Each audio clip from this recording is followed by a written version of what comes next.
In the beginning, there were buggerlugs. Buggerlugs roamed Minster Court freely, gazing on projects as he deemed fit and adding value wherever he went. But he longed for some company. So one day he said to the Ceto gods, "I'm oh so lonely. You set me challenges every week that one man alone cannot achieve. I need a crack team, the best in the industry, people who've done this before, androids who need not sleep and can work in a world of ambiguity and a barely discernible business strategy. But if you can't find them, then anybody with modelling and facilitation on their CV and with an aptitude with PowerPoint." And so 2 androids were found, Trevor and Chris. But something was missing. These androids needed something to get their mechanistic view of the world across. What they needed was a creative, all-style and no-substance type to counteract the open standards the androids represented. The Ceto gods turned to wise old Keith and said, "Bog almighty, what shall we do?" The booming reply came. "Creative types with that fluffy woolly stuff don't come cheaply, you know. It will cost us an arm and a leg." "Oh," said Philip, who was rather fond of his arms and legs, "what can I get for a rib?" And so Gregory, son of Jobs, was sent from his iCloud and was assigned to the Garden of Architecture as head gardener. Greg was tempted by a life of usable, populist IT products that came in a desirable form factor.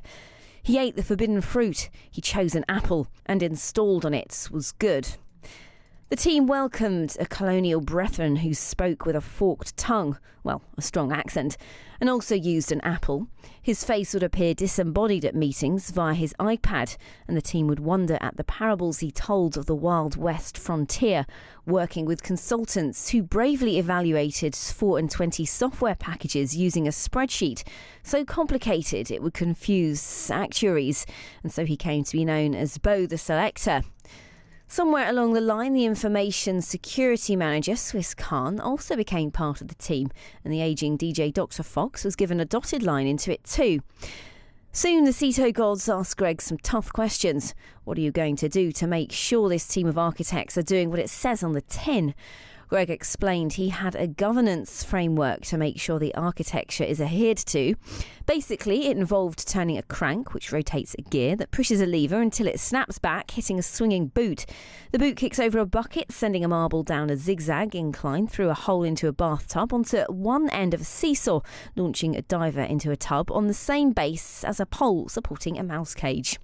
Gooder? The architects will have to buy into it though, Philip cautioned. "That's the best bit of it all," said Greg. "We'll get the architects to build it themselves. They've already written the mousetrap, architecture principles and policing for implementing the bathtub, diver and swinging boot." "So how will you unite the architecture community?" asked Philip. "Well," said Greg, "we'll have monthly get-togethers called the Architecture Review Group, where the architects will wear their stonecutters' robes and present their designs and waivers for approval while showing their left nipples. And whenever we agree on a design or a project waiver, we'll need to slaughter a lamb or a project manager in a pink shirt as a sacrifice. If we all agree on a design or waiver, we'll shake hands under our legs. If we don't agree, the architect who presented the crap idea is chased around the room and whacked with a paddle." "Sounds good," said Philip. "I thought you'd like it. That's why I've arranged for an additional meeting called the Architecture Steering Group for you and the Ceto gods to do exactly the same thing, but with a bigger paddle." So Philip sent the architecture team on a quest to design the perfect architecture for Catlin, whether it must be robust, but also support change, be standardised but allow for variation, describe a known state and cope with future unknowns, be simple but allow for complexity, cope with the requirements of the business, even the ridiculous ones, and it must match my Laura Ashley themed business change function, said Teresa. "And it must like playing golf," said the Bog Almighty. "And I want it next week," said Philip. And so the architects set off on their impossible quest. Some victories have been won. The GEC has ratified the proposed architecture and some key components are being built, including improved integration using ESB and improved data quality through MDM. But Philip still wasn't satisfied. "Is that it?" he asked. The architecture team tried to keep him happy with more and more PowerPoint slides, but Philip was a very hungry Ceto god. On Monday, he asked for one map of the world, but was still hungry. On Tuesday, he asked for 2 TCO models, but he was still hungry. On Wednesday, he asked for 3 reference models, but he was still hungry.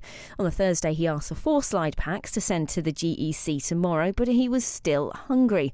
On Friday, he asked for 5 entirely different slide packs to send to the GEC, but he was still hungry.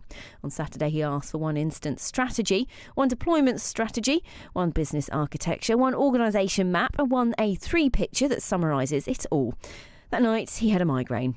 On Sunday, he had 1 punnet of raspberries and 2 M&S yoghurts. After that, he felt much better. Now he wasn't a hungry Philip anymore. He was a very knowledgeable Philip. He built a small meeting room called Fritz around himself and stayed inside with his shoes off for more than 2 weeks. When he emerged, Philip the butterfly fluttered onto another subject: security. He called together the Ceto gods and said, "We've bolted security onto the architecture, but what else should we do? Protecting Catlin's information from unauthorised access, use, disclosure, modification or destruction." "Sounds dull as ditchwater to me," said Teresa. And as if to prove the point, Philip picked up the recently published information security policy and launched into a sermon.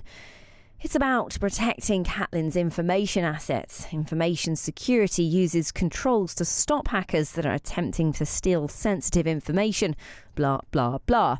But now most of the Ceto gods had fallen asleep. Only Greg was still awake because he was playing with his new iPad instead of listening. Philip said, "So what can we actively do to prevent this happening?" "You mean to stop people falling asleep?" asked Greg. "No, I mean to prevent the security risks," said Philip. Greg explained how we'd performed risk assessment and identified areas of improvement, mapped our controls and tested them against the threat scenarios, and developed a 3-year roadmap addressing the important bits up front. Blah, blah, blah. "I'm falling asleep again," said Teresa. "And what about governance?" Philip inquired, trying to make himself heard over the snoring of the Bog Almighty. "Yes," said Greg, growing rather tired of this sketch now. "There's governance too, but I can't be bothered to explain it now because it's far too boring to read out, and I'm stuffed if we're going to let the people watching this go away thinking how bloody boring security is. I want people to be enthusiastic about security." "So have you got any bright ideas how to make it exciting?" said Teresa. "Unfortunately, no," said Greg.